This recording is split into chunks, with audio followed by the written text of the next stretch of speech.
perfectionism can hold us stuck. Well, I think when you can overthink, that's kind of where I get stuck. If you believe you can't do it, that's a limiting belief. Tap that down first. Sometimes the secret to success, or often the secret to success, is being willing to fail. Many people are afraid that getting to the heart of the matter will blow up their world in some way, or that they're going to go into a deep place that they'll never be able to come back out of. My heart actually feels really open. Like I feel such a sense of hope and lightness. Given that this is the day of love and Valentine's Day, I think remembering that the most important person to love is yourself.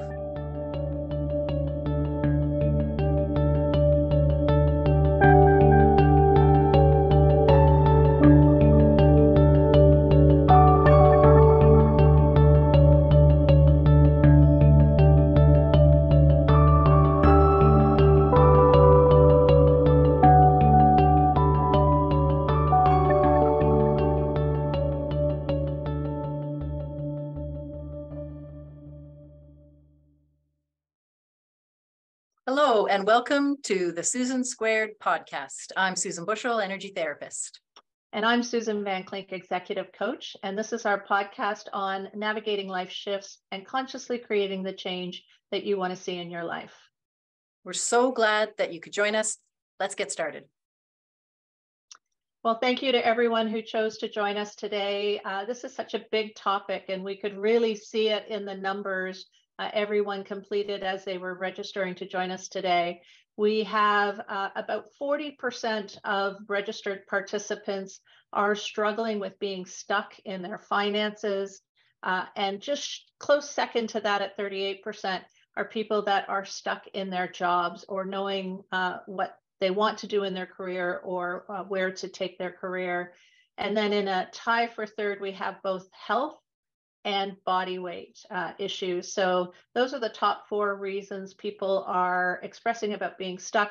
Obviously, relationships are a big one, and that's a close one in fifth place. So we've got a big topic to talk about today. But before we get into all of that, we wanted to talk about how do you know you're stuck first and foremost, and then what can you do about it? And when we were preparing for today's session, we talked about the fact that it's not everybody is aware of being stuck. And so we wanted to talk a little bit about how do you know? Susan, how do you know when you're possibly stuck? What are you feeling, and where is that coming from? Well, in our prep, in our conversations together, Sue and I are always pooling on our experience with working with others. And we've made a list here, most likely not exhaustive, but not to overwhelm. We'll start with number one. Life is starting to feel like a chore. It can feel like it's full of shoulds and musts, not feeling very vibrant or colorful. Number two, we stop being willing to try new things or to take healthy and well-calculated risks. Number three, we can talk ourselves out of new life experiences, and often there can be missed opportunities. We say things like, it's too late, I'm too old, that's not who I am, what will people think, I might get hurt again, I might become heartbroken again, something might go wrong, who am I? Who am I to try this? Like, what right do I have to try this? Number five, you feel like you're trying to create something in your life.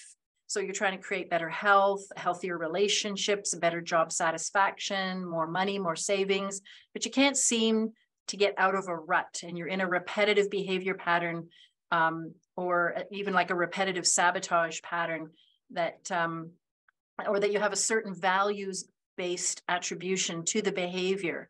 I only get to have a break when I do this, and this. So very much about a pattern of being stuck in a rut, and it has to be done a certain way. Number six, life feeling like a game of snakes and ladders. I love that metaphor that Sue came up with. There's feeling like there's more snakes than ladders. So you're working very hard to try to advance and try to move things forward in your life, but you keep finding yourself slipping back. Feeling like a struggle, right?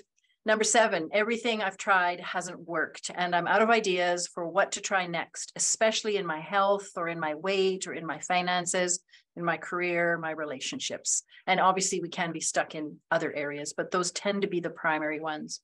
And finally, number 8, fear of failure or overrides to your best efforts, keeps you from even starting to try something new. And as many of you know, I have a 93-year-old father, and his memory is starting to fail, but he said something the other day that just absolutely blew my mind. Every once in a while, he comes out with these gorgeous gems. And I do from time to time ask him, how's life feeling? And, do you still feel okay to be here, to be on the planet? And we were talking about when he and Mom immigrated in 1957. At the age of 27 years old, they came, just the two of them alone. And he was reflecting on that time in his life and what kind of was the deciding factor. And he said to me, you just have to leave yourself open for opportunities to take place. And when he said that, there was like this real vibe that came with it. Like, wow, that's real wisdom, from someone who's lived a long life.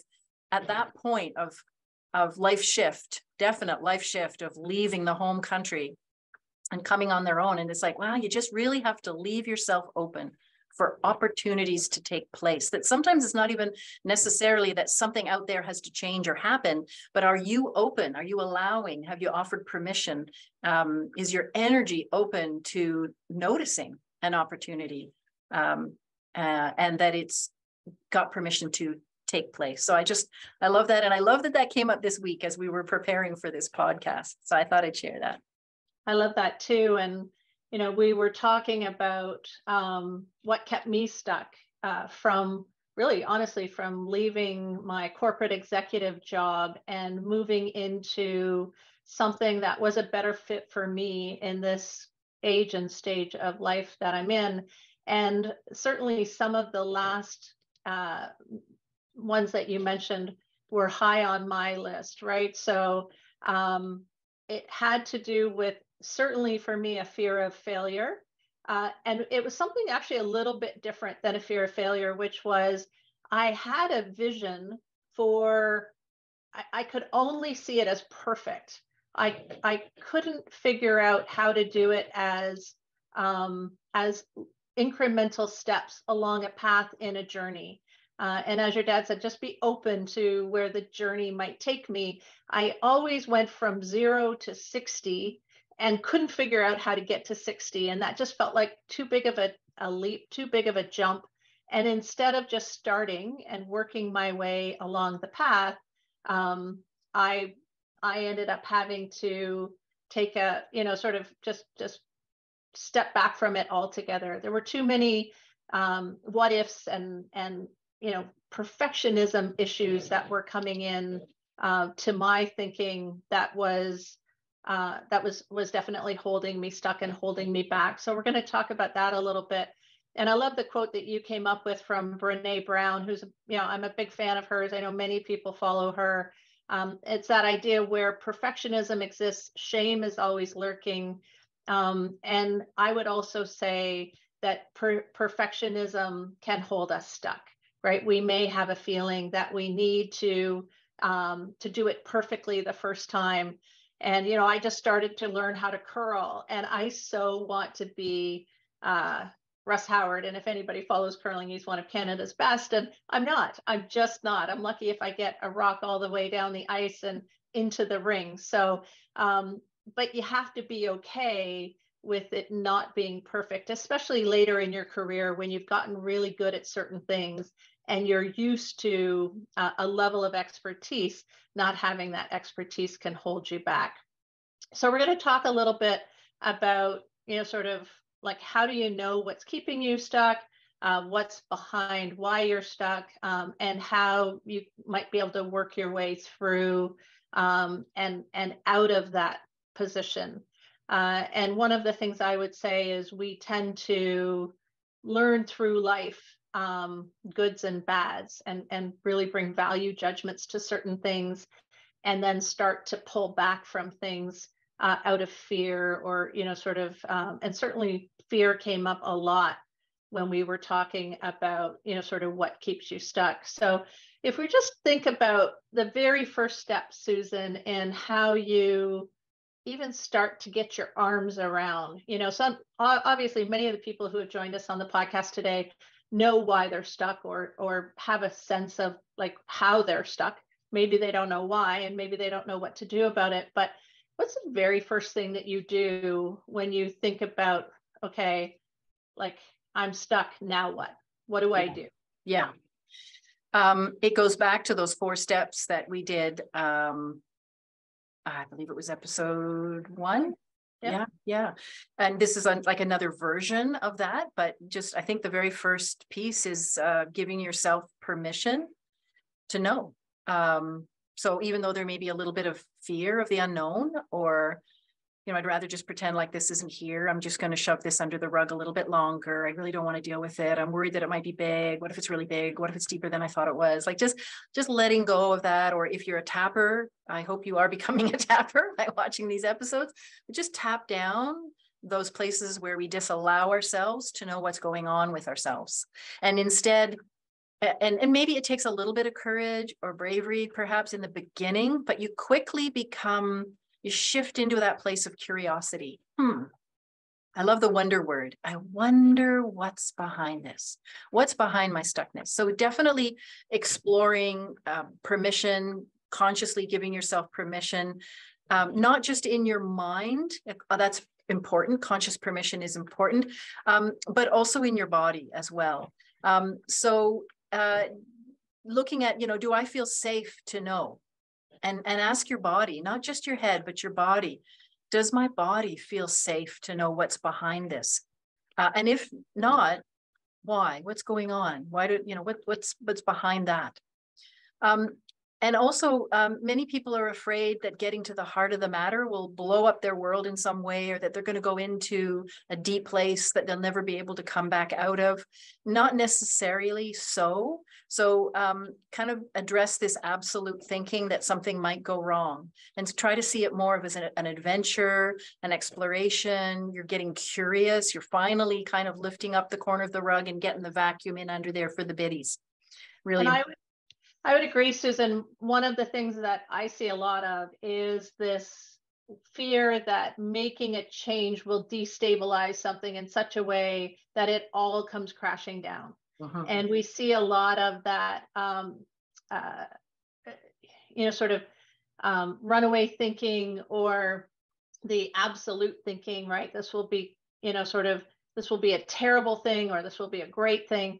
And really not getting comfortable with the idea that it's okay to start to explore and start to work at it, and that you can do it at your own pace, and that it can be safe, and it won't necessarily blow up your world.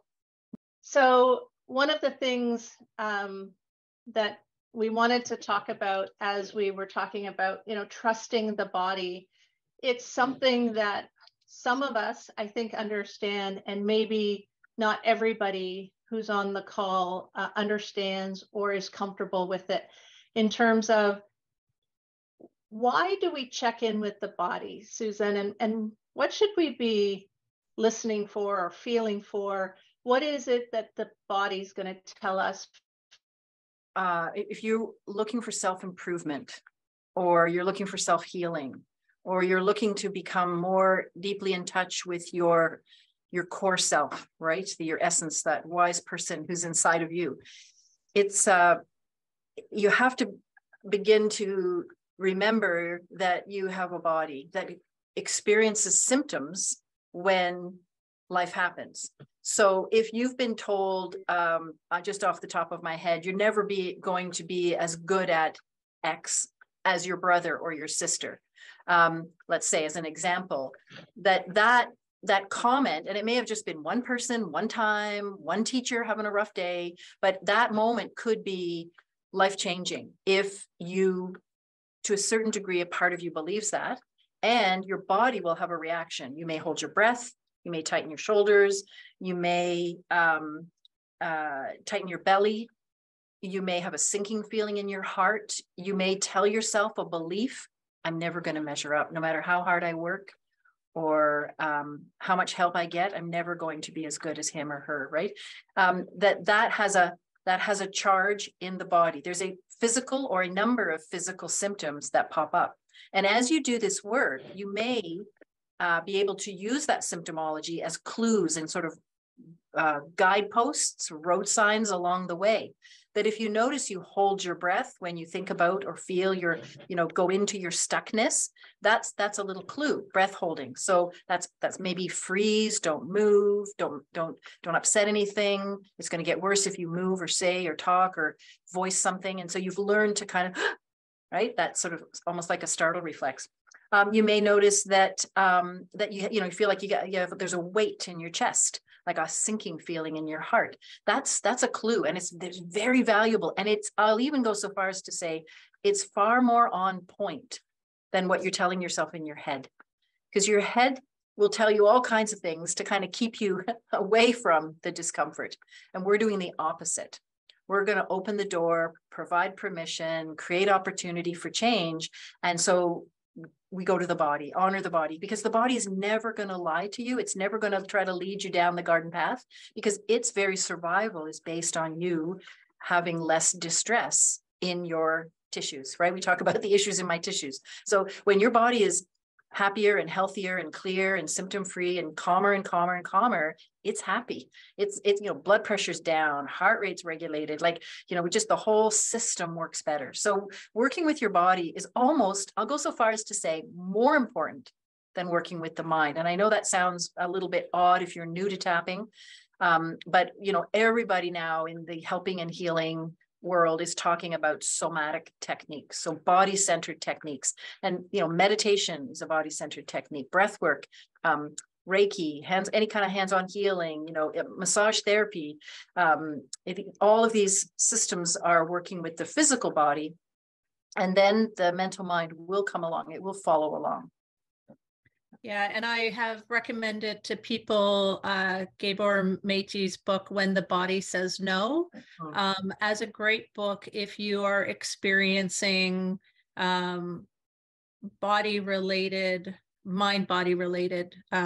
illness and challenges. So that's definitely one for you to check out. Now, Susan, one of the things that we talked about was that it's, one of the steps is giving yourself permission to explore what's scaring you or what's holding you back, and having a mindset of curiosity and sort of like wanting to be a bit of a detective, and the fear that can come up when you kind of start doing this exploratory work. You want to just talk about how to tap down some of the fears that people might be having, what types of fears they might be feeling along the way that they could tap on? Yeah, well, we've got another lovely little list here, probably not exhaustive, but some of the common fears are things like, what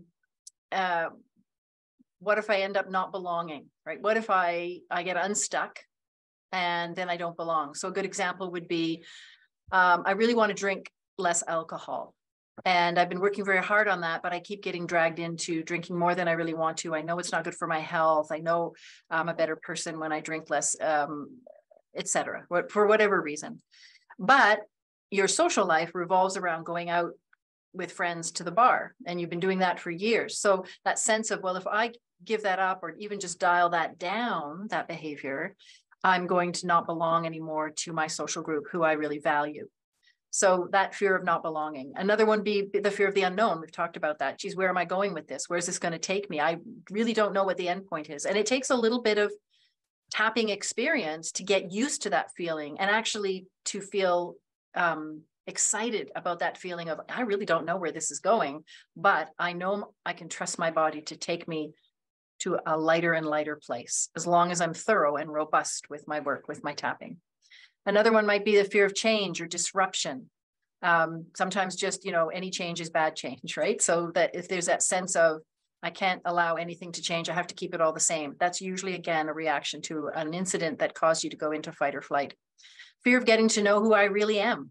I mean, it sounds lovely. I'd love to know who I really am. I'd love to be deeply connected with my core self and why I'm here and what I'm here to do and what I have to offer and who is this person, right? Who am I? But there can also be some fear around, oh, what if I find out I don't like me anymore? I don't like who's in there.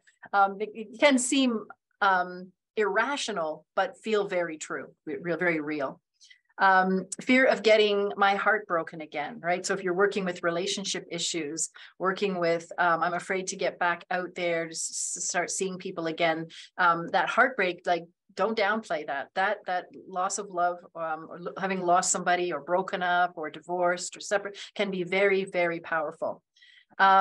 Fear of things getting worse, right? So as I was mentioning, sort of falling, what if it ends up that things are actually worse rather than better? That's a really common worry. And fear of recognizing that what I put my energy into for the last 30 years, let's say with a career, that actually it wasn't the best place for me to be spending my life energy. And oh my God, all those wasted years. So those are really quite common. And there's many more, of course. So looking, I think the thing to do is like, listen for the limiting beliefs, listen for the fear talk. And as soon as you notice that, offer it up into that even though statement and tap a few rounds and see where you land, see what might shift in your perspective. That's great. And one of the other things that we talked about was, sort of getting on top of defeatist thinking. It seems like the longer we live, the more we have a library of things that we've tried before that haven't worked. And so I was actually just in an exchange with one of my advisory clients today, and it's like, yeah, we tried that before and it didn't work. Instead of thinking, we tried that before and it didn't work for this reason, and so what could I do differently, or how could we approach it differently? Or maybe it's just because it takes more than one try to get it right. Maybe it takes multiple tries to get it right. And sometimes the secret to success, or often the secret to success, is being willing to fail. Mm-hmm. And as we grow more mature in our careers and in our lives, I think we get less, some of us get less comfortable with trying and failing. And that, I think, is one of the things that can hold us back and keep us stuck for sure. So yeah. It's like when you talk to really old people towards the end of life, they say, I actually don't care anymore what people think of me. So then they start being interested in things that they maybe talked themselves out of earlier. That is so true. And sometimes what we hear is, I wish I had taken more chances. I wish I had cared less what other people thought. Mm-hmm. I wish I had gone for it instead of being afraid and holding myself back. And so, nobody at the end of life is thinking, oh boy, did I ever blow it that one time? Yeah. They're looking back and saying, those risks that I took, I'm glad I took them, like your father emigrating to Canada. And was it scary? Yes. But, he stayed open to it and he allowed it to happen. Let's talk about how you approach the work, Susan, just in terms of, this is a big topic, right? Like, we're talking about things that have been holding us back, sometimes for decades. So is this like really serious, really hard work? It doesn't have to be. I think if you can do this from a calm place, through quiet reflection, it doesn't have to be long, arduous slogging. Sometimes we convince ourselves of that before we've even started. It can actually be quite quick. If you use a technique like tapping, there can be a shift in perspective literally in 45 minutes. I've seen it thousands of times where I'm looking at an individual who's absolutely convinced of this or that. The belief is very powerful and very powerfully negative, whether they recognize that or not. And we start tapping, and all of a sudden the energy moves, their nervous system changes, and blood flows back into the forebrain, where they're able to recognize that it's not either or, right or bad. good guy, bad guy, that it's not all or nothing, but that there's lots of possibilities in the middle, that there's lots of opportunity, that there's a continuum of options that they literally couldn't feel or see or noticed because that fight or flight reflex had taken over. And we forget that everything we're doing, thinking, and being needs blood in that part of the brain to function properly. And if you've locked up for a reason, and this is a big part of the process is as well is recognizing there can be chapters to this work, or in the EFT world, what we call aspects or layers. So you may be working on a particular aspect of the problem, and that's why we measure our work. We use that scale from 0 to 10 because we want to make sure we're comparing apples to apples and oranges to oranges. So we measure that particular aspect or that particular limiting belief or that particular perspective, and then we come back and remeasure after tapping. But there may be 2, 3, 4, 5 pieces or aspects or chapters, what I call them, that are contributing to the stuckness. And usually there is with stuckness. Like when you've locked up your life in some big area, it's because there are many reasons, or maybe not many, but more than one. There's usually a group of core aspects that have convinced you that you can't, or are unable to, or are too broken to move forward. So you have to your tapping has to be robust. You really do have to stay the course and be very persistent and keep coming back to the work. So having a journal, like what I call an EFT journal, where I'm working on feeling stuck around my finances. No matter how hard I try, I just can't seem to break into the next pay grade. And then start to sort of write, all your becauses. Well, because the company isn't big enough, or because I don't have enough experience, or because I really have to get a master's degree, and all those becauses. And then each one is a tappable aspect, knowing that you probably should leave space between them on your journal, because you're probably going to have other aspects that surface as you're tapping on the ones that you've consciously recalled. As you tap those down, other deeper parts may also surface that you can then write, record, measure your number, your SUDS number, we call it, from 0 to 10, and then tap that down, tap that individual aspect down to 0. And just being methodical, very thorough, robust, and methodical with your tapping. And one of the things that I always recommend to my clients is to remove the pressure, right? That pressure to get results, the pressure to be perfect, the pressure to have the change look and be a certain way, the pressure to be able to go from A to Z, right? And not have to make the steps along the way. Just to know that it is a multi-step journey most of the time, and be confident that you can find your way one step at a time to the right endpoint if you keep checking back in with yourself and checking in with your body and your inner guidance system, and learning how to trust that. Now, Susan, we had also talked about this might not be work to do alone. Yes. And that you might want a buddy or a guide or someone to help you with that.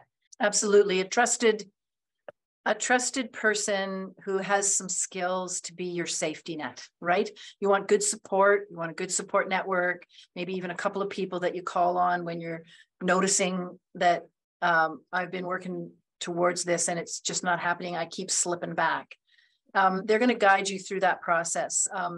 So you may not always want to expect to kind of dive in there right away, build up that trust and safety within that helping relationship. Ultimately, it is yours. You're shifting your perspective. You're changing your brain. That's what's so wonderful, is no matter how great your helper is, it's your body, and you're doing the shift in your energy field and in your nervous system. Like if we hook you up to biofeedback technology, we can watch your brain change as you tap. So it's you that's actually making the change. But ultimately, it's very helpful to have somebody there to be the keeper of the process. They remember the steps, they remember the aspects, they remember the SUDS number that you had a couple of rounds ago. Because when you do this work, you very much go into your right brain, that dreamy, imaginative, creative, meditative, and also this is where the brain heals. This is where the nervous system heals, in that calm, quiet place. That's not the side of the brain that remembers. It's not the part that can remember all the specific details. Excuse me, the details. So if you've got trusted helper, practitioner, social worker, psychotherapist, whoever, tapping buddy, to be the keeper of your process for you. You can relax. And I've said this again and again and again to my students is when you do that, you go to a far deeper place, because the subconscious is always watching. It's keeping you safe, and the conscious mind as well. And so when it knows and perceives that there's a safety net there, it will allow things to surface that you may not have been able to gain access if you've always been a solo tapper. So it is not necessary to hurry, go at your own pace. Your speed is yours, but know that you are making the shifts and you have the capability to make the shifts. If you believe you can't do it, that's a limiting belief. Tap that down first. It's also important to choose someone or to choose people who won't get triggered by what you want to work on. So they have to have dealt with their own baggage, cleaned up their emotional past, so that they can be very calm and present with you, that whatever pops up, whatever you want to share, it's safe to do that. And that sense of, I don't want to share that because it might hurt them. You want to be really free and clear from that. And a big part of that is that that other person you've chosen has done their emotional work as well, that they've done their piece. I think that one's a really important one.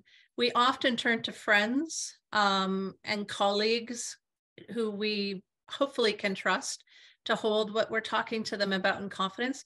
That's not always true. So that's one thing about working with a professional versus working with someone in your close network.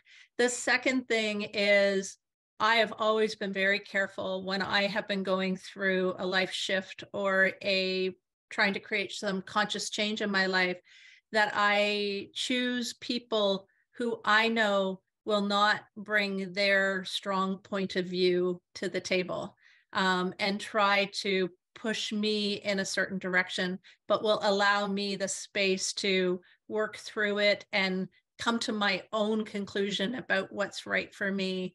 I'll use a funny story that when we were looking to move outside of the suburban Toronto area and figure out where we wanted to live next, we started looking north of the city at lake property and thinking about potentially moving north. We explored that as a couple before we brought it forward to some of the broader family, simply because we knew they weren't going to love that decision, that it would take us further away from them instead of closer to them. And that had we brought that to them too early, we would potentially have gone in a different direction and made a different decision that wasn't necessarily right for us, but might have been better for somebody else. And so that's just one example, a light example of when you're trying to figure out what is the right next move for you, make sure that you're not bouncing things off of somebody who's got a vested interest in something that might not be ultimately what your heart and body wants you to do. Yeah. Okay. Susan, do you feel like we should move from the theoretical into the practical now? And I was just noticing the time is like we're bang on. If we could possibly have 2 volunteers today and work with them together, because that's always fun. And if we could have someone volunteer, this is my wish, someone who could volunteer that wants to work on their finances, they're feeling very stuck in their finances, and then somebody who's feeling very stuck in their career or their job. And know that if you're stuck in another area like health or relationships or whatever, that you will still be able to borrow benefits with this tapping. You just need to focus on your particular stuckness, your particular issue, while you're tapping on the side of your hand at the beginning of the setups. Okay. And I will run you through that. Great. So do we have any brave souls who want to join us? And you don't have to be that brave. You don't have to be Braveheart. Think of it as fun and curiosity. I'm kind of interested to find out what's going to come up. It's a very safe space. We promise you that if you've seen our previous episodes, and you know that the people who join us get relief through the process. You can see the transformation from beginning to end. So if anyone would like to join us on stage and talk about an area that you might be stuck in, then we would love to tap with you and help you to at least find the next step or two along the journey out of stuckness. So who do we have who might want to join us on on stage, so to speak.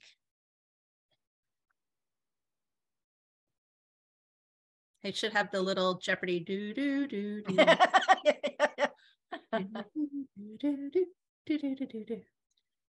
Anybody have something that you're trying to work through that you want to come on and work Someone with? is I can't quite see her name. Is it Rhonda? She says she seems to be stuck in her career with massage therapy. I'm assuming you are a massage therapist. There may be others, she says, who are better candidates, but she's happy to either way. And Melanie has offered as well. There we go. So shall we By any chance, does Melanie want to work on finances? Just by hopefulness. We can have two people with careers as well. I actually think Melanie's is a combo, finances and job, and it's, I think, very relevant to everyone. Sorry, Melanie, to put words in your mouth, but it's this idea of like, okay, I've been laid off. I kind of want to do something new, but I kind of want to make money, and I don't know I can do both. So shall we go ahead and promote Melanie and Rhonda? Yep, Rhonda. Okay, here we go. Hi, Susan and Susan. This is Melanie. Hi, Melanie. How are you? We're good. We're good. Did you want me on video? That would be wonderful if you're okay with that. It's nice to be able to see people. Welcome. There are little, body language cues that help me out. And maybe the same for you too, Rhonda, if you're okay with that. And I think you're muted.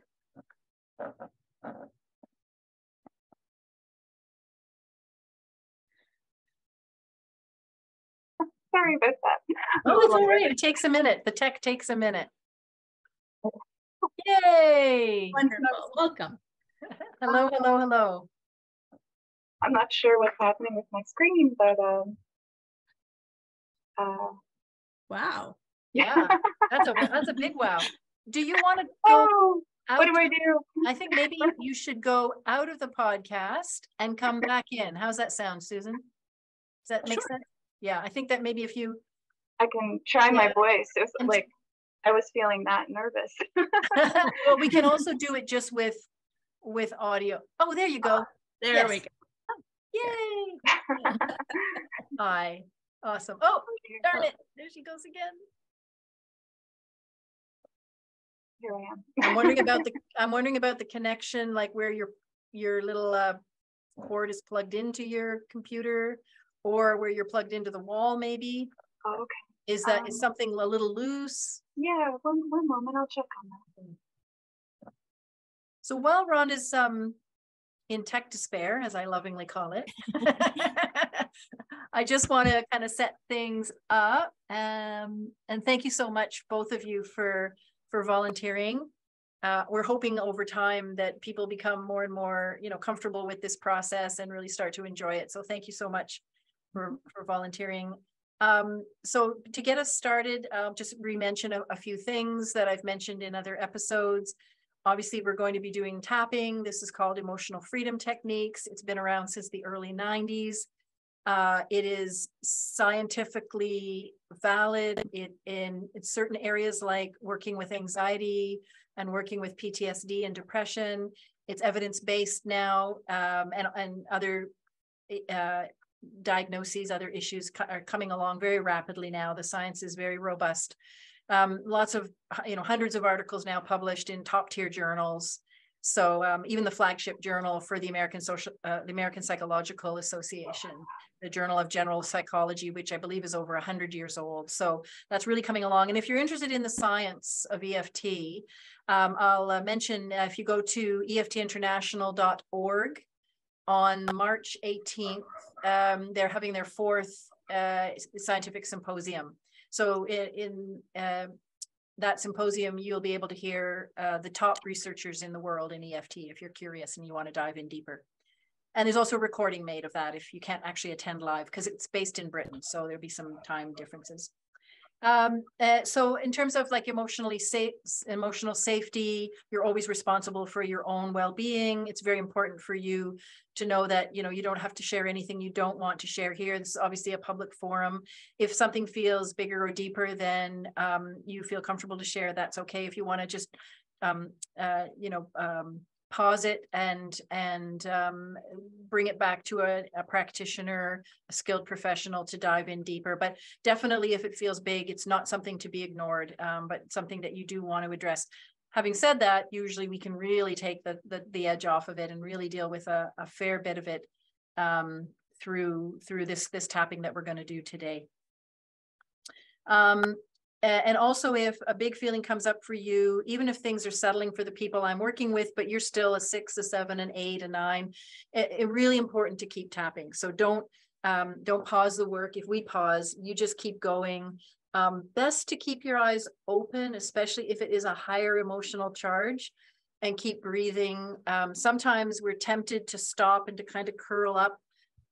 That's the worst thing to do, that when an emotion comes up, that's your body saying, hey, I am ready to let this go. And I am ready to process this through my body. I'm ready to let go of whatever this is, whatever the shock was, whatever the limiting belief is, just let that flow through me. And an opportunity to heal it, an opportunity to release the emotional charge, the issues in your tissues around that particular topic. And then if there's any leftovers, like I said, you can always bring that to a practitioner or to a tapping group, or, you know, bring that in for continued work. Yeah, that's the main important pieces that I want to cover. And assuming each of you, both Melanie and Rhonda, you're both at home, you're in your, yeah, okay, good. Let me know if you're, or yeah, good. Okay, thank you, Rhonda. Okay. Susan, here's a question for you, because we are having problems with Rhonda's video. So we have two options. Rhonda can participate off video, and it's just be the audio portion, or we could just work with Melanie. Do you have a preference? I think we can go with Rhonda. We'll just do audio. It's like the old days when I worked on the phone. Okay, perfect. All right, Rhonda, don't try to join us on video then. Just we'll do audio for you and video for Melanie. So here we go. Mm-hmm. So Melanie, maybe I'll start with you. Can you give me a few details about where you're stuck and what at least you're consciously aware of? And I'm going to take a few notes while you do that, just to help me out.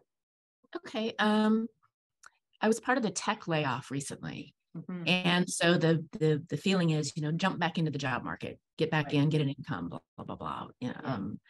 But my heart has been calling me to something very different. And I have a hard time kind of ferreting out what my heart is calling me to, and getting stuck in my head with this. I have always approached things with why think when you can overthink. That's kind of where I get stuck. So I'm like, I think I'm too much in my head and can't figure out how to ferret out where my heart wants to lead me. There's a number of directions I can go.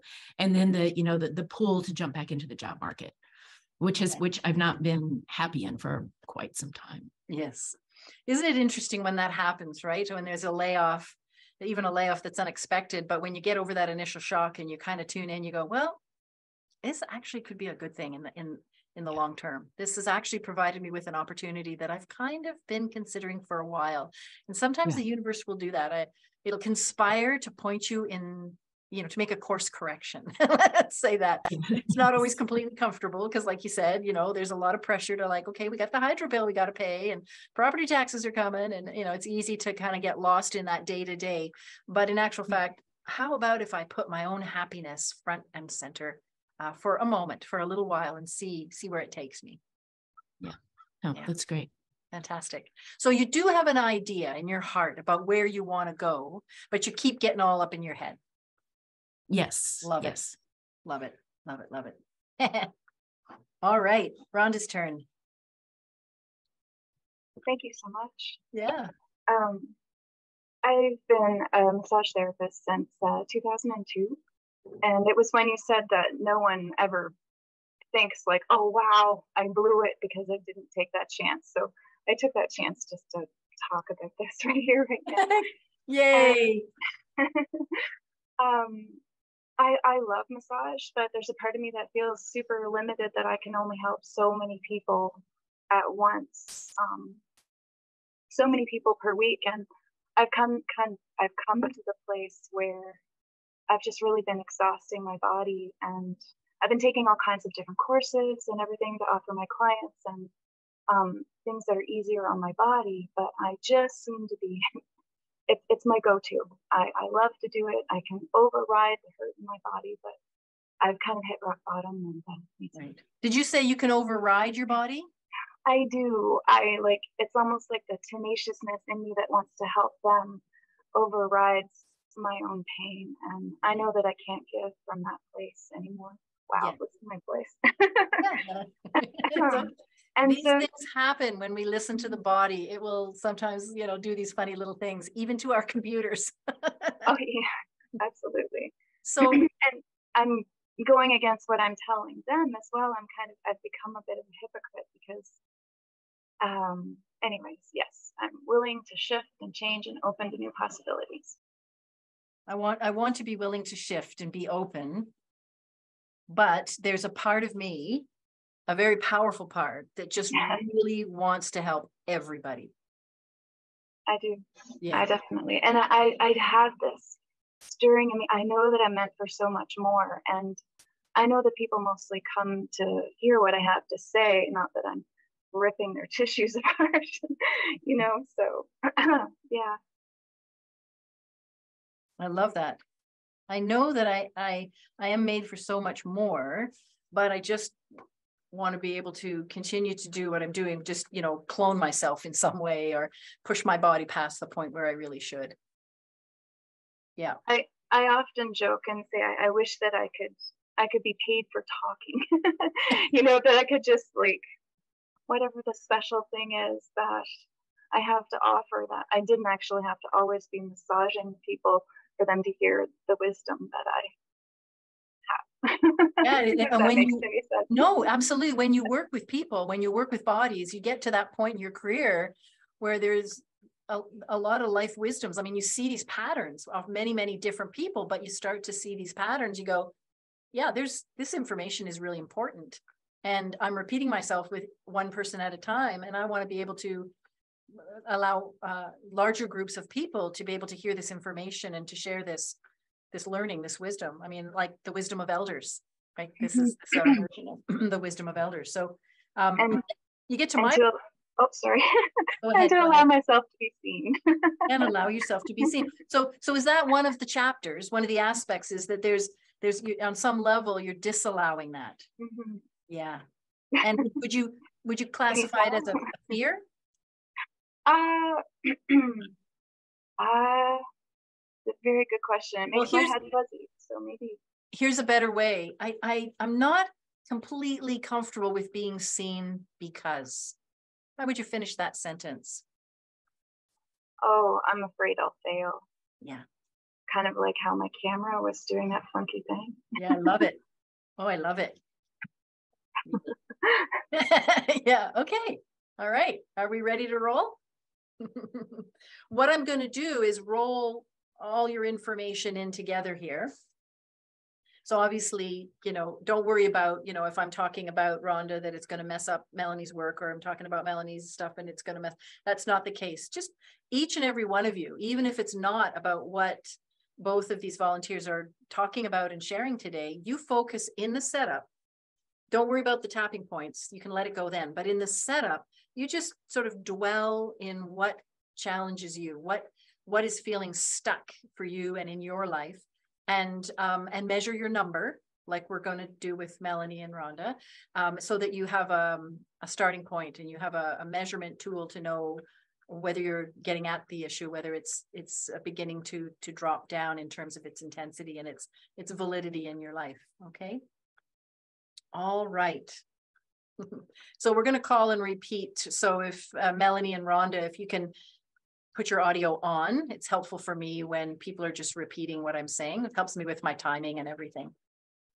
Ready to go? Susan, would you mind raising your hands just a little? I'm not done. tapping. Yes, of course. So we're starting on the side of the hand here. This is triple warmer meridian runs down through here, and we're setting intention. This is like your data entry key on your keyboard. You're saying to your body, this is what I want to work on. This is what I want to get rid of. And you can use either hand. You can switch back and forth. Thank you for mentioning that. I shouldn't assume everybody knows how to tap. Okay. So we'll all repeat together. And I guess, you know, Sue, you can chime in as well. Even though I've had this tech layoff. Even though I've had this tech layoff. And there's a pretty intense pressure to just jump back in right away. And there's a pretty intense pressure just to jump back in right away. I need to get an income. I need to get it. But when I take a moment to pause, I recognize that my heart is being pulled in a very different direction. I recognize my heart is being pulled in a very different direction. And I'm even pretty sure where I'm going with that. And I'm even pretty sure where I'm going with that. But what happens is I get stuck. But what happens is I get stuck. I get stuck in my head and I tend to overthink things. I get stuck in my head and I tend to overthink things. I'm just too much up in my head.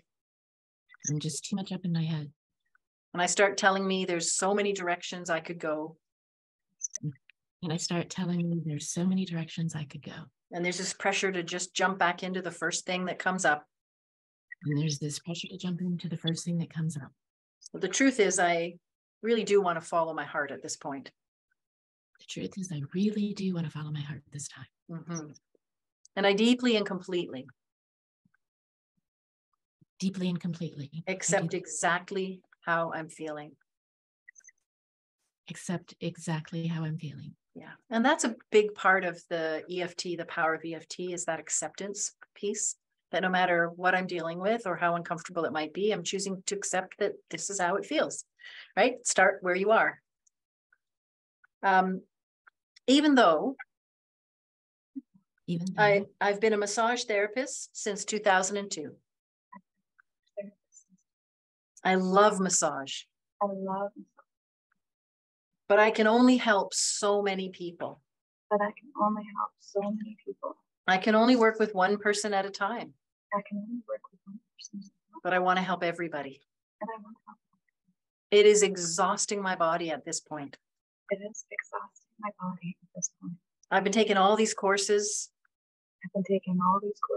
I tend to override my body's wishes. I can be tenacious when I want to help. I even override my own pain and push through. And at my core, I am willing to shift. I know I'm made for so much more. But I just want to help everybody with massage. And I just want to help everybody. If only I could be paid for talking. Only I could be paid for sharing. If only I could be paid for sharing. All the knowledge I've gleaned. All the knowledge I've gleaned. By working as a massage therapist and even outside of that. By working as a massage therapist and even outside.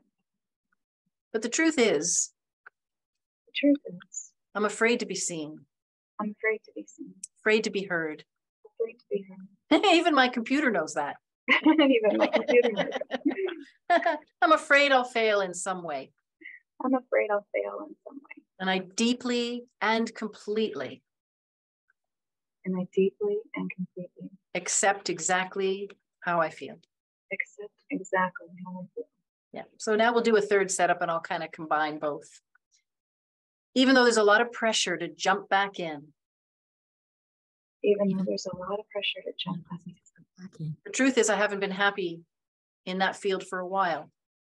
And the truth is I haven't kind of been pointed in the right direction, but my head gets in the way. Pointed in the right direction, but my head gets in the way. And after all these years as a massage therapist and all the courses I've taken, I know I'm meant for more, but I'm afraid to fail. I am willing to shift. But there's a fear here. And that's exactly what we're working on today. And I deeply and completely accept how I feel. And I deeply and completely. Right here in this moment. Right here in this moment. Yeah. And so now just reflecting, you know, we've said the words, we've tapped the tap on the side of the hand. 0 to 10, how stuck do you feel? 10 being I'm frozen, I'm locked up, nothing's going to shift. There's no WD-40 in this at all. There's no wiggle room. And 0 being this is not an issue at all. I don't even know what I'm talking about. So just, you don't have to necessarily, you don't have to be sure about this number. Guessing is fine. Melanie, what number pops to mind for you? A 5. 5? 5, yes. Yeah. And Rhonda? I think about a 4. Yep. Yeah, well, maybe 5. Maybe 5. Yeah, my voice went okay. too high pitched. Yeah, no worries, no worries. So just and just as a little bonus points here, just to locate, like, how do I know that it's a 5? In other words, where is that 5 sitting in my body? So this is a beautiful example of how you can use your body to help you along. It's going to show you where that 5 is. And even if you're not sure, if I guessed where that 5 sits in my body and just have that quiet moment, a guess is as good as a no. I guessed where that 5 sits. What part of my body? Where does it pop to mind? So Melanie, if you guessed where you feel that 5 in your body, what location pops to mind? Heart. Yeah, so actual heart, not just chest, but actual physical thumping heart. It's both. When I get a sensation like a knowing, it's just in this area. I just get a knowing. Okay, so we're looking for the distress, not the knowing I know what I want, but the part of me that is stuck around letting myself go to that knowing place. Does that make sense? I'm not sure if I'm following the right way. That's where I felt the number. That's how I was sure of the number. Okay, so we'll go with that. We'll go with that. And it could very well be there. I just wanted to be clear that we're always looking for the distress, the uncomfortableness of the we're looking for the problem, because that's what we want to get rid of. Okay. Awesome. And Rhonda, if you guesstimated where you feel the distress when you consider the possibility of stepping out or dialing back a little bit of the massage therapy and maybe considering, you know, speaking more, talking more, sharing wisdom to larger groups, and that fear of failing at that. I feel it in my root, like in my sacral, like Yep. down low for some reason. Yep. And Susan, I think I understand your question better. I would say it's up here swirling in my head. That's where the distress is. Okay. And actually in your head or above your head? In my head, just in my brain. Yeah. Okay. So just having yourself sort of focus on, and everyone else can do that too. Where, like, how do you know you got a problem? Where is the feeling of that problem? Right? That dials you right into your body. It's beautiful. All right. So let's go up to the eyebrows. And I'm somewhere around a 5 on this. And of course, everyone else, just use whatever number comes up for you. I'm somewhere around a 5 on this. And under the eyes, I'm somewhere around a 5 on this. I got laid off. I got laid off. Mm-hmm. And once I got over the shock a little bit, the unexpected. The unexpected. Mm-hmm. I realized that my heart actually does know. So we're just under the collarbone, Melanie. My heart actually does know what I want to do next. And then in the middle of your sternum, but there's so much pressure to jump back into what I already know. There's so much pressure to jump back into that career. Jump back into that career. That career in tech. Career in tech. And what I tend to do, so we're about 4 inches below the armpit on the side of your body. What I tend to do is I get all up in my head. What I do is I get all up in my head. And I overthink things too much. I overthink things too much. And it kind of overrides the voice of my heart. It kind of overrides the voice of my heart. And I can feel it right up here in my head. I feel it right up here in my head. Yeah, right up here, around a 5. Right up here. I've been a massage therapist since 2002. I just wish I could help everybody. I do my best. I even tend to push myself past the pain. I override my body because I can be tenacious that way.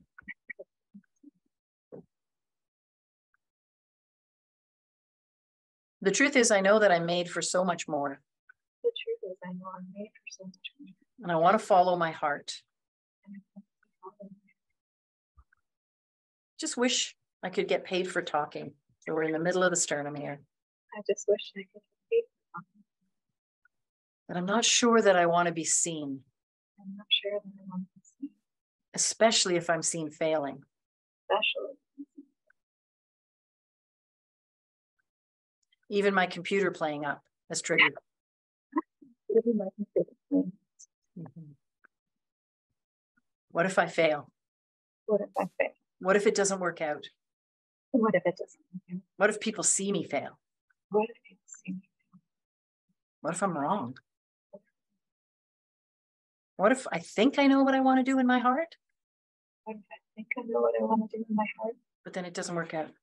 And it doesn't work out. I'm pretty sure I know. I'm pretty sure I know. And I've been thinking about this for a while. I even tend to overthink it. I get all up in my head. All up in my head. And I'm tenacious. And I'm tenacious. I keep pushing myself. I keep pushing myself. All that pressure to just jump back into the tech world. All that pressure just to jump. But the truth is, I've been considering moving on for a while. I've been considering moving on. And there are so many opportunities. And there's so many opportunities. I'm pretty sure what I want to do. I'm sure what I want to do. But I keep talking myself out of it. Beautiful, beautiful. So just out of curiosity, everybody, including those that aren't on the screen, coming back to the original feeling, wherever that was in your body, and measuring how uncomfortable is it now from 0 to 10. So 10 being it's still like completely locked in. It's very distressing. I'm hanging from the ceiling by my fingernails. And 0 being that's kind of sounding and feeling gone, or it's sounding silly saying that I can't do this.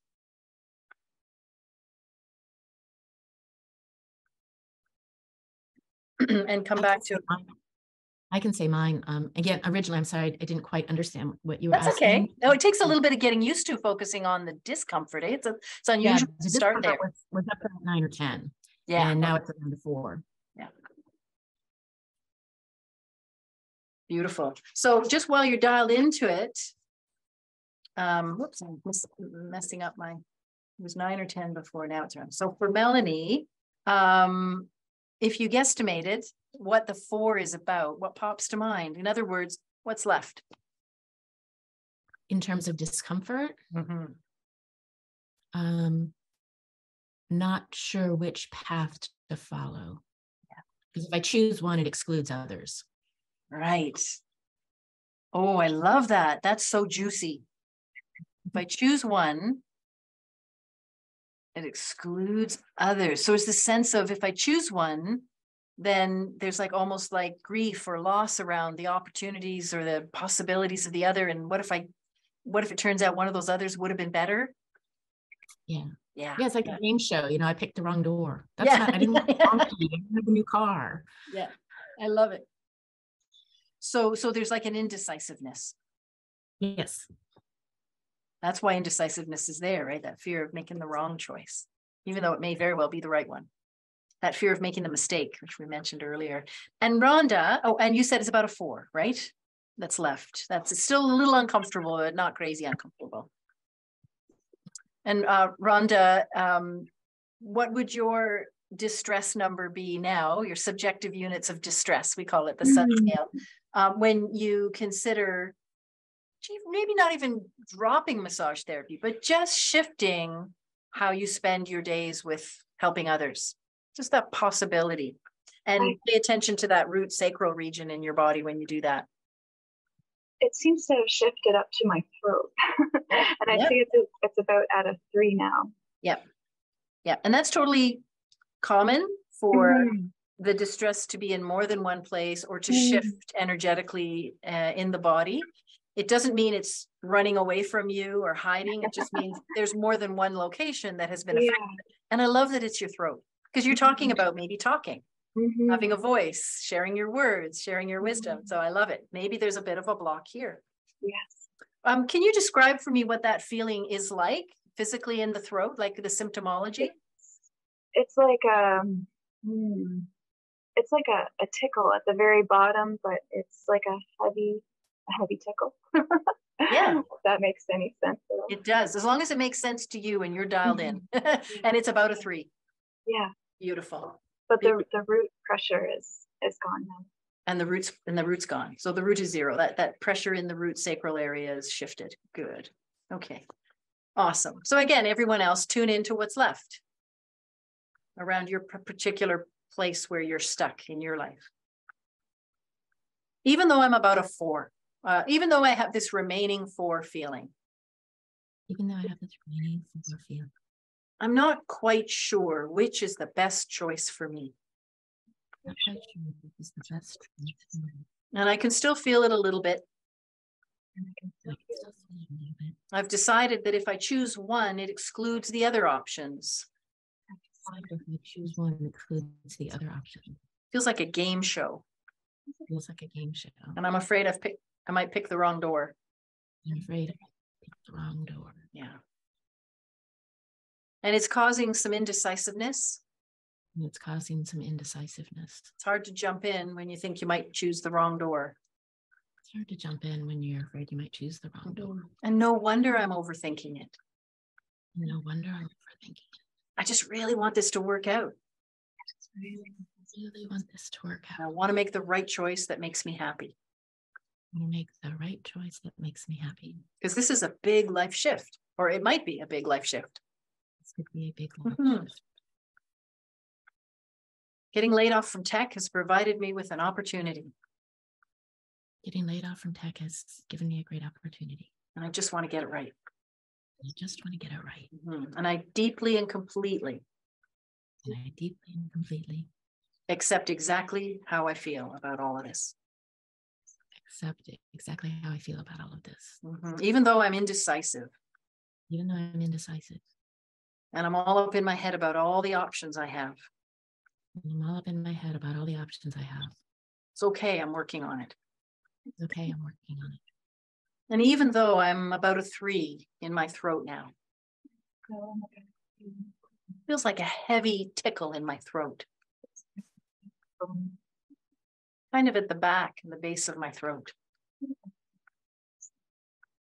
I deeply and completely accept what's left. Even though I've got this heavy tickle,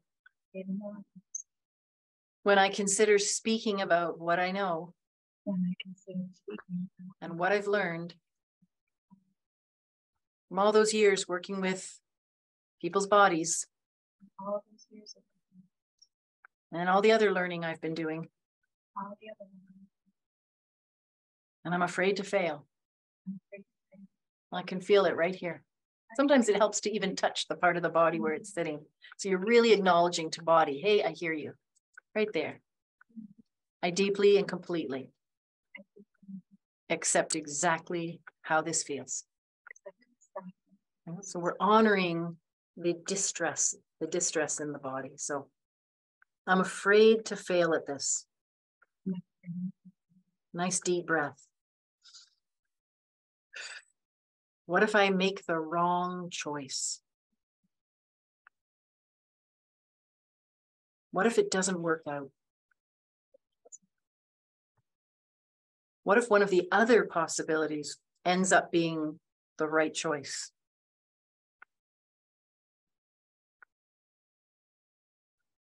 This heavy tickle in my throat. This remaining 4 feeling.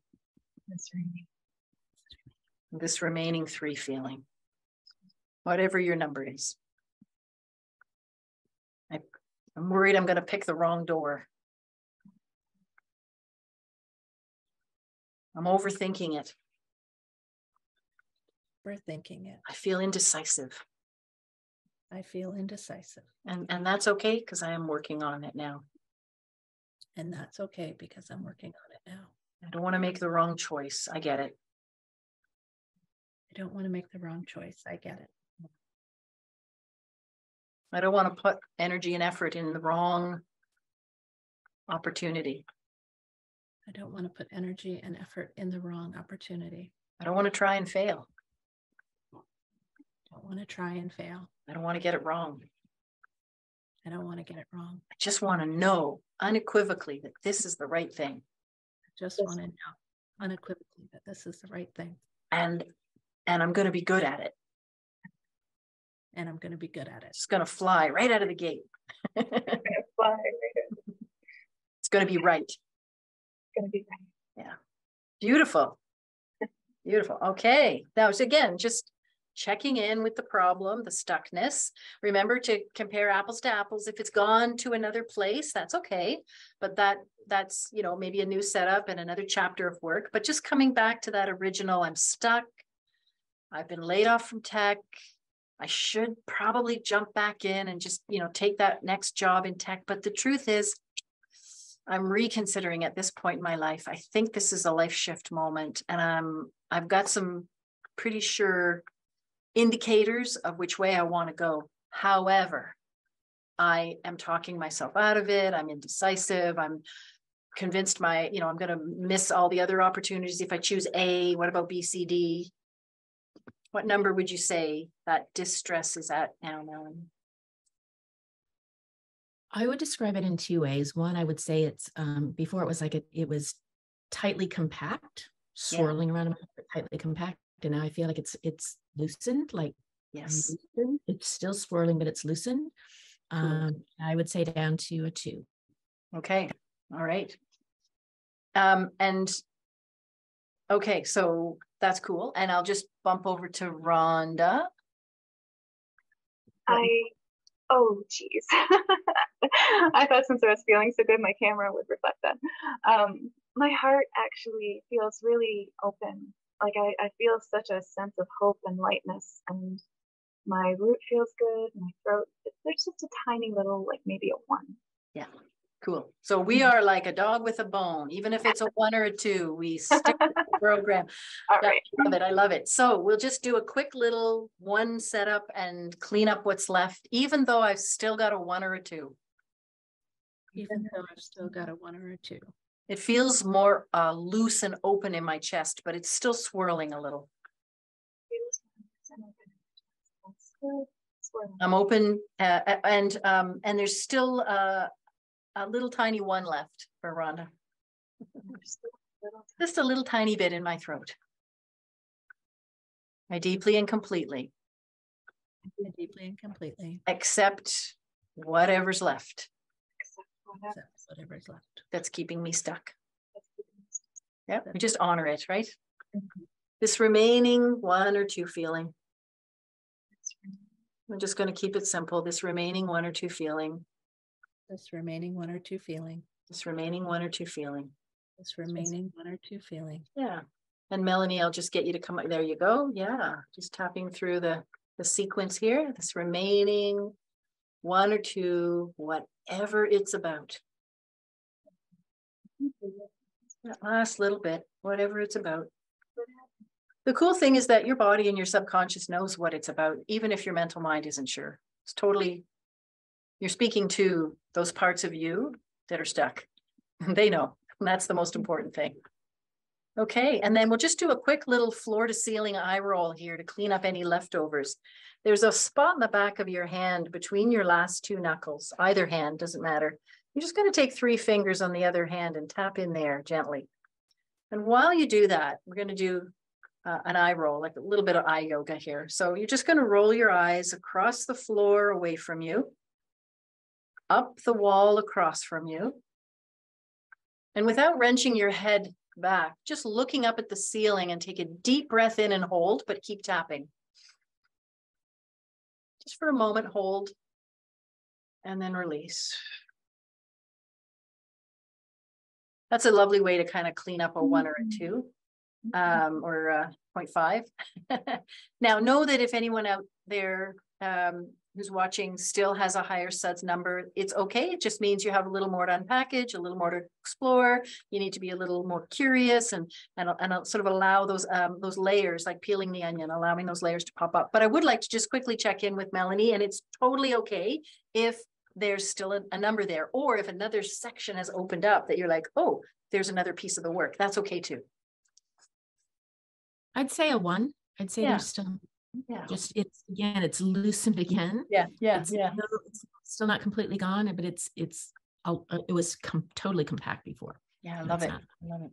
So I'll just get you to, even if you don't remember all the points, if you just maybe tap for another minute or 2 here, or if you remember a few of them, just doing another round or 2 to just help and keep breathing and help your body along while I check in with Rhonda. Hi, Rhonda. And it's okay if you don't want to turn on your video. What number would you say the distress is at now? I'd say it's still at a 1, but it's expanded in a different. Yep. Before it was like a little gulk, and now it's like a. I guess you can't see me. That's all right. Yeah. But so you can just, as Melanie's doing, just, while we sort of finish up our podcast here, you can just keep tapping. And even if we go, once we sign off, if you've got the time to keep tapping or to come back to it. Sometimes when we've got 1s or 2s that linger, it can be, what if I actually get what I want? Or, but wait a second, I need to hold on to a little bit of this just in case, right? And again, like when we can laugh at it and it's like, oh yeah, that's so me, then that's the beginning of it shifting as well, right? That's the beginning of it shifting. Absolutely. Lovely. I want to thank you both for volunteering. We so appreciate your help. And I know that everybody else on the podcast is benefiting from this, and all the people that will watch this in the future really appreciate you sharing a little bit of your life right now and how you can work with feeling very, stuck in your career and in terms of worrying about, I've got to pay the bills. Money is important. I need to jump in. So, and people are saying thank you. I'm noticing some chats coming up. There are people saying thank you to you as well. So we really appreciate it. And reach out if you need any, if there's other parts of this work that you feel you'd like more help with. I'm always happy to work with people, and you can chase me down on my website. Super. Thank you, Susan. And I think what I found helpful when I was listening to Rhonda is it's important to share, because as she was verbalizing and you repeated back through the tapping, I could totally see her doing the things that she wants to do. Like intuitively, you could see? Intuitively, and I think it's hard for us to see our own path forward, but other people see it so clearly. It's true. Yeah, because we're not in that place of fear when we're looking at somebody else's stuff, right? We're not afraid if they fail. We're only afraid if we exactly. We're cheering other people on to go and make those changes where we're kind of holding back ourselves. Yeah. And you go scrape your knee first. I'll be right behind you. Helpful. Thank you so much. You're welcome. My pleasure. Wonderful. And a couple of thoughts I'll leave everybody with. Beware of the absolutes, right? Yes. If you're saying always or never, like I'm always screwing up, or this is never going to happen, it's a red flag that you are in absolute thinking and that your reptilian brain has taken over. So tapping will help with that. Needing to know the path to the endpoint versus knowing that things will be okay and that the path will reveal itself to you, and just get more comfortable with proceeding, even if the entire journey isn't clear for the first step or 2. I have found actually when working with people on this kind of theme is it's best not to have an agenda, because very often the endpoint is way cooler than you could have come up with your thinking mind. So that's something for you to contemplate. They're like, oh my God, I never would have thought that this possibility was available to me. Boom. And try, and tapping helps with this, to let go of the need for it to be great before it's good or even okay. So get comfortable with being a beginner again, and try to resist that need for I need to be on stage speaking to 1,000 people next week to know that I'm a success, right? It's like, maybe I could go out and talk to 5 people in a meeting room somewhere, and that could be my first step. So avoid that need to jump all the way to that end perfection in order to move forward in one step or another. Yeah. And as we said earlier, a help, a guide, someone to hold you safe, a tapping partner, whatever it may be, will really help on your journey to keep from getting stuck in the steps along the way. Yeah, and having the expectation of I have to get it right, perfect, really good out of the gate, puts so much pressure that, like, it's not an act of self-love to expect that of yourself. So given that this is the day of love and Valentine's Day, I think remembering that the most important person to love is yourself. And when you can be gentle with yourself and get a 70% and be okay, or even fail and make a mistake and go, whoa, okay, I learned a whole bunch from that about what I'm not going to do. That's powerful. That's probably even more valuable than getting it right. So just kind of keep that I know that we're working with conscious mind there, and really the places that we're stuck is not there, but just kind of keeping that in mind, that every time we fail is another way to know how we shouldn't do it, and that it's an act of self-love to be gentle with yourself if you don't get it quite right. 100%. And on that note, with a very happy Valentine's Day from Susan and from me, everyone have a great day, and good luck on your journeys in getting unstuck from whatever is holding you back. Thanks. And we'll see you next month. We'll see you next month. Thanks so much. Thank you so much. Thank you so much. You're welcome. You're welcome, Rhonda. It was the best Valentine's Day gifts I could give myself. And hopefully everyone else too. Well done. Well, I know.